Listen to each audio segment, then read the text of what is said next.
Students, आज के session में हम लोग इलेक्ट्रोस्टैटिक्स पढ़ेंगे। इलेक्ट्रो मतलब हो गया इलेक्ट्रिसिटी से रिलेटेड, ठीक है, चार्ज से रिलेटेड। और स्टैटिक्स मतलब हो गया जब चार्ज स्थिर हो तो उसके प्रॉपर्टीज का स्टडी। तो मॉडर्न जमाना है, सब कुछ इलेक्ट्रॉनिक है और इलेक्ट्रिकल है, यानी इलेक्ट्रिसिटी का यूज जो है वो बहुत बढ़ गया है। पंखा, बल्ब, कंप्यूटर, टीवी, सब में क्या है? इलेक्ट्रिसिटी है। इलेक्ट्रिसिटी मतलब चार्ज का फ्लो, आवेश का फ्लो। तो जब आप इलेक्ट्रिसिटी पढ़ते हैं, रेजिस्टेंस के बारे में पढ़ते हैं, वोल्टेज के बारे में पढ़ते हैं, तो यहाँ पर चार्ज मोशन में होता है। लेकिन जब चार्ज स्थिर होता है तो वो धारा भी नहीं उत्पन्न करता है, मतलब करंट भी नहीं उत्पन्न करता है और मैग्नेटिज्म भी नहीं उत्पन्न करता है, लेकिन उसमें भी कुछ उसकी प्रॉपर्टीज होती हैं। तो जब चार्ज स्थिर होता है तो उस स्थिर अवस्था में स्टैटिक चार्ज में जो प्रॉपर्टीज होती है उसको हम लोग इलेक्ट्रोस्टैटिक्स में पढ़ते हैं। तो इस चैप्टर में हम लोग इलेक्ट्रिक फील्ड के बारे में पढ़ेंगे, इलेक्ट्रिक पोटेंशियल के बारे में पढ़ेंगे, थोड़ा बहुत डाइपोल के बारे में भी जानेंगे कि इलेक्ट्रिक डाइपोल क्या होता है, जिसको हिंदी में बोलते हैं विद्युत विध्रुव। तो सबसे पहले चार्ज के बारे में, जिसके बारे में हम लोग बात कर रहे हैं, जिससे कहानी शुरू होती है, उसके बारे में आपको कुछ बता दूं। चार्ज क्या होता है? देखिए, सभी चीजें परमाणु से बनी हुई हैं और आपको पता है कि परमाणु जो है, हर एक परमाणु में 3 छोटे छोटे कण होते हैं, जिनको अपरमाणु बोलते हैं, इंग्लिश में बोलते हैं सब एटॉमिक पार्टिकल्स। कौन कौन होते हैं? इलेक्ट्रॉन, प्रोटॉन और न्यूट्रॉन। तो इसमें से एक जो होता है न्यूट्रल होता है, और बाकी जो प्रोटॉन और न्यूट्रॉन है उसमें ही एक दूसरे को आकर्षित करने का गुण है, जिसको हम लोग चार्ज बोलते हैं, ठीक है। तो मान लीजिए एक पदार्थ है, उस बहुत सारे परमाणु से बना हुआ है और सभी परमाणु में जितने इलेक्ट्रॉन है उतने प्रोटॉन।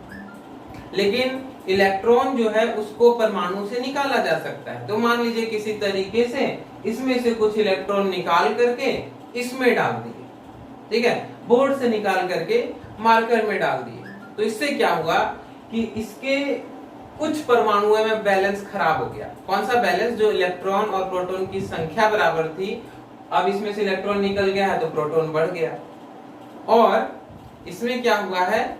इलेक्ट्रॉन बढ़ गया।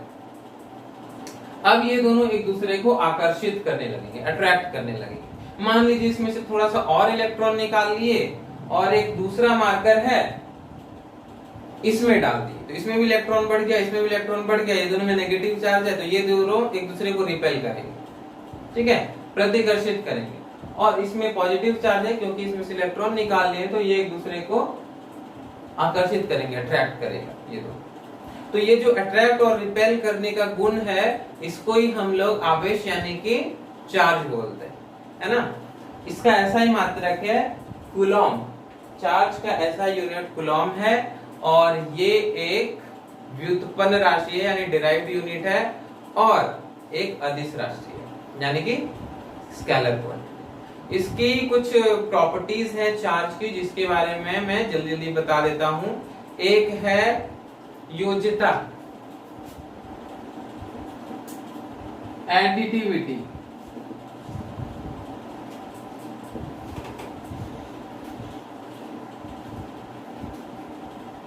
उसके बाद है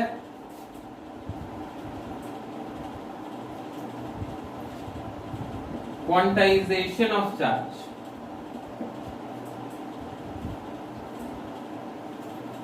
तीसरा है conservation of charge,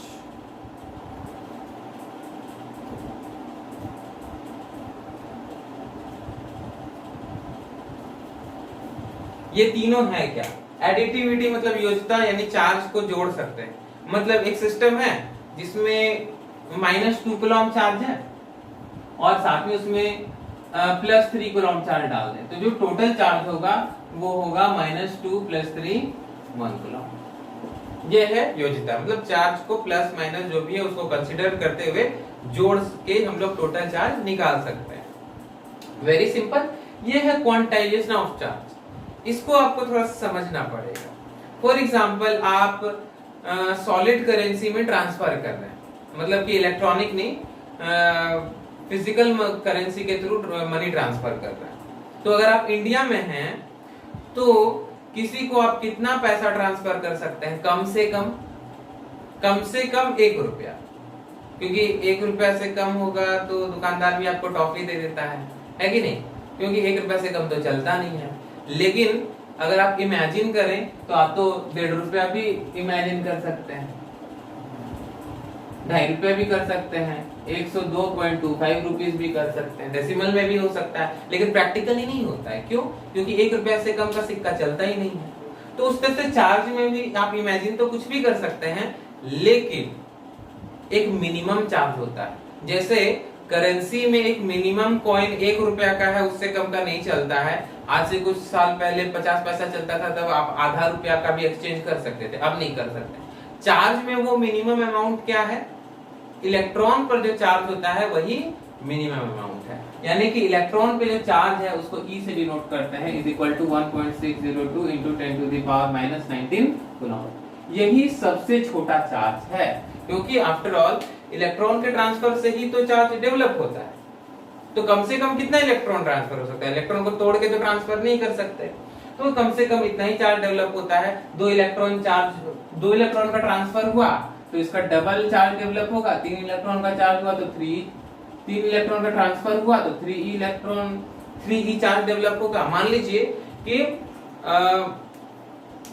10 to the power 5 electrons का ट्रांसफर हुआ तो चार्ज कितना डेवलप होगा? 10 to the power 5 और इनटू E का वैल्यू कितना है? 1.602 into 10 to the power minus 19 n electrons का ट्रांसफर होगा तो चार्ज कितना डेवलप होगा? n, जहां पर n क्या होगा? इसको हम लोग ऐसे मैथमेटिकली रिप्रेजेंट करते हैं, q is equal to ne। E क्या है? E ये वाला चार्ज है, इलेक्ट्रॉन पर चार्ज। q क्या है? उत्पन्न आवेश यानी कि डेवलप चार्ज। और n क्या है? n है जितने इलेक्ट्रॉन्स का ट्रांसफर या फिर गेन हुआ है। n कितना हो सकता है? कम से कम 0 या 1 2 3 4 यानी कि होल नंबर। n कितना होगा? Whole number.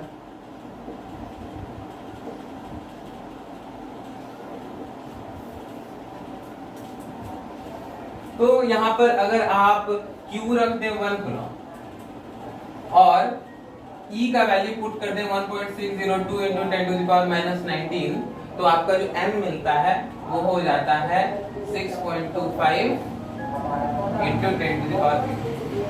इसका मतलब क्या हुआ कि 1 कूलम चार्ज में कितने इलेक्ट्रॉन होते हैं? इसको नोट डाउन कर लीजिए कि 1 कूलम चार्ज में 6.25 into 10 to the power 18 electrons होते हैं, और 1 इलेक्ट्रॉन में 1.602 into 10 to the power minus 19 coulomb charge.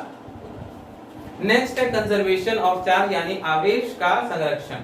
आवेश का संरक्षण, ये तो नाम से ही क्लियर है, सेल्फ एक्सप्लेनेटरी है। किसी भी सिस्टम में अगर बाहर से चार्ज सप्लाई नहीं कर रहे हैं या फिर उसमें से कोई चार्ज निकाल करके बाहर नहीं डाल रहे हैं, तो उस सिस्टम का चार्ज किसी भी प्रोसेस में कंजर्व रहेगा, यानी चेंज नहीं होगा। अगर एक एनवायरनमेंट हम लोग बना लिए, बाहर से वो बिल्कुल भी इलेक्ट्रिसिटी का रेसिस्टर है, मतलब इलेक्ट्रिसिटी का कंडक्टर नहीं है, या कहने का मतलब कि चार्ज इधर से इधर और इधर से इधर नहीं जा सकता है, तो अंदर कोई भी केमिकल रिएक्शन हो, चाहे न्यूक्लियर रिएक्शन ही क्यों ना हो, अगर अंदर पहले से 4 कूलम चार्ज था तो रिएक्शन के बाद या कोई भी प्रोसेस हो उसके बाद अंदर का चार्ज +4 कूलम रहेगा ही रहेगा। ठीक है, मान लीजिए कि एक सिस्टम है, इस तरह का ही आइसोलेटेड सिस्टम है, यानी कि बाहर से या अंदर से बाहर की तरफ चार्ज का एक्सचेंज नहीं हो सकता है। तो अगर +4 कूलम चार्ज पहले से था और बाद में क्या हुआ कि एक इसमें दूसरा एग्जांपल मैं देता हूं, 2 ऑब्जेक्ट्स हैं, ठीक है, दोनों में लेट्स से दोनों में टोटल चार्ज मिला करके था 2 कूलम, ठीक है, टोटल मिला के। उसके बाद क्या किए, दोनों को रब कर दिए, घिस दिए। उसके बाद जब हटाए तो इसमें आ गया +6 कूलम का चार्ज। तो इसमें कितना चार्ज होगा, तो अभी भी जो चार्ज है वो मिला करके +2 ही रहना है। क्यों, कंजर्वेशन ऑफ चार्ज। ठीक है, हम लोग मान लिए कि ये आइसोलेटेड सिस्टम है, बाहर कहीं से चार्ज नहीं आ रहा है, तो पहले चार्ज +2 था तो बाद में भी +2 ही रहेगा। इसलिए x का मान पता नहीं है, और उसमें इसमें कितना है, +6 से ऐड करके कितना आएगा, +2। सॉल्व कर लीजिए, x पे जो चार्ज होगा वो कितना होगा, -6 हो जाएगा। 2 - 6 -4 कूलम। या दो न्यूट्रल ऑब्जेक्ट है जिसमें कोई चार्ज नहीं है, दोनों को रब किए 12, तो दोनों न्यूट्रल है, और घिसे, एक पे आ गया +3 कूलम चार्ज, तो दूसरे में कितना आएगा, -3, क्योंकि पहले 0 था तो बाद में भी 0 ही होगा। तो ये था कंजर्वेशन ऑफ चार्ज, यानी कि किसी सिस्टम में, आइसोलेटेड सिस्टम में किसी भी प्रोसेस के पहले और उस प्रोसेस के बाद का चार्ज सेम होता है। चार्ज सेम, तो चार्ज चेंज नहीं होता है। याद रखिएगा, न्यूक्लियर रिएक्शन में भी चार्ज का कंजर्वेशन होता है। हालांकि न्यूक्लियर रिएक्शन में मास का कंजर्वेशन नहीं होता है, मास में चेंज आता है, उसकी वजह से ही एनर्जी रिलीज होती है। ठीक है, अब आगे मैं आपको बता देता हूं किसी चीज में चार्ज डेवलप करने के तरीके, मेथड्स ऑफ चार्जिंग।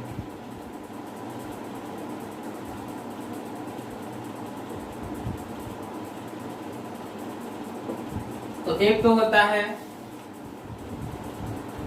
फ्रिक्शन, दो ऑब्जेक्ट है, दोनों को घिस दिए तो एक में पॉजिटिव एक में नेगेटिव चार्ज डेवलप हो जाता है। फॉर एग्जांपल, आप चेयर में भी बहुत देर तक बैठे रहते हैं तो जो थोड़ा बहुत फ्रिक्शन होता है उससे चार्ज डेवलप हो जाता है। आप देखेंगे कि जब आप हाथ उठाएंगे तो अगर फाइबर का चेयर है तो आपके जो हेयर्स हैं वो खींचने लगेंगे। टीवी के स्क्रीन में भी अगर डर्ट जमा हो जाता है तो वो भी चार्ज हो जाता है, आपके हेयर्स को खींचने लगता है।